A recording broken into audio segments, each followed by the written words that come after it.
সবাইকে শুভেচ্ছা জানাচ্ছি। এই ছায়ার খেলায় আপনাদেরকে দেখাবো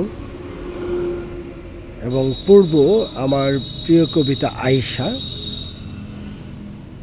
ছায়া কিভাবে পড়ে, কিভাবে পতিত হয়, ছায়া কি আমরা দেখতে পাই? এই যে দেখেন ছায়া, হরেক রকমের ছায়া, নানা গাছের ছায়া। এইসব ছায়া আপনাকে মুগ্ধ করবে যদি আপনি দেখতে জানেন। তো প্রিয় বন্ধুরা, এই ছায়া দেখতে দেখতে শুনুন আমার কবিতা হাওয়া সঙ্গীত। আমার কবিতা আয়েশা। এই ছায়াগুলো যে দেখছেন, এই ছায়াগুলো কিসের ছায়া সেটা নিয়েও কথা হতে পারে। আমি পড়ছি আয়েশা। বাসা থেকে বেরোতেই দেখি আয়েশা, গলির নিয়ন আলোয় চিপচিপে পায়ে হেঁটে যাচ্ছে মেয়ে। বাসা থেকে বেরোতেই দেখি আয়েশা, গলির নিয়ন আলোয় চিপচিপে পায়ে হেঁটে যাচ্ছে মেয়ে।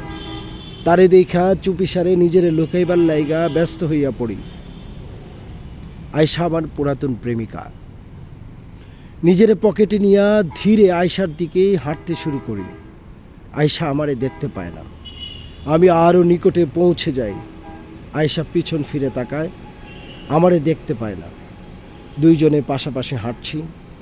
আয়েশা আমার পুরাতন প্রেমিকা। তারে কথা দিয়েছিলাম জীবনের, রাখতে পারিনি সেই আলাপ। আয়েশা শেষ হতে না হতেই আমাকে ডুবাতে বসে খাদিজা। খাদিজা আমার বউ। আমি আয়েশাকে ভালোবাসি, খাদিজারেও। খাদিজা জানে না আয়েশা নামে কেউ ছিল আমার জীবনে। আমি চিরকুমারের মতো খাদিজার নিকট হাজির হই। আমার মনে থেকে যায় আয়েশার ছায়া। মক্তবে পড়াকালে আয়েশা ঢুকেছিল মাথায়, নামাতে পারিনি আর। আয়েশা আমার পুরাতন প্রেমিকা। খাদিজারে শরীরের কোনায় চুপায়ে রাইখা আমি হাঁটি আয়েশার দিকে। খাদিজারে শরীরের কোনায় চুপায়ে রাইখা আমি হাঁটি আয়েশার দিকে। আয়েশা জানে না আমিও আছি তার পাশে। হাঁটছি তাকে অনুসরণ করে, কদমে কদম রেখে। প্রিয় আয়েশা আমার, পুরাতন প্রেমিকা আমার, ইলিশের নরম কাটার মতোই কণ্ঠনালীতে আটকে আছো আয়েশা। আয়েশা পুরাতন প্রেমিকা আমার। তো প্রিয় বন্ধুরা, এই যে দেখেন এখানে ছায়াবাজি, এইখানে এই যে ছায়াবাজিটা আপনাদের আশেপাশে অনেক জায়গায় আপনারা দেখতে পাবেন। এই ছায়াবাজি হচ্ছে আমাদের জীবনের সাথে সংশ্লিষ্ট। এই কবিতাটার সাথেও একটা ছায়াবাজির ব্যাপার লক্ষণীয় হয়ে আছে।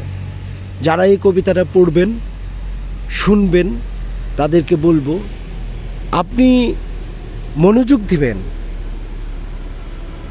ভাবের দিকে, ছায়ার দিকে, তাহলে এই কবিতাটা আপনাকে অনেক বেশি আনন্দ দেবে।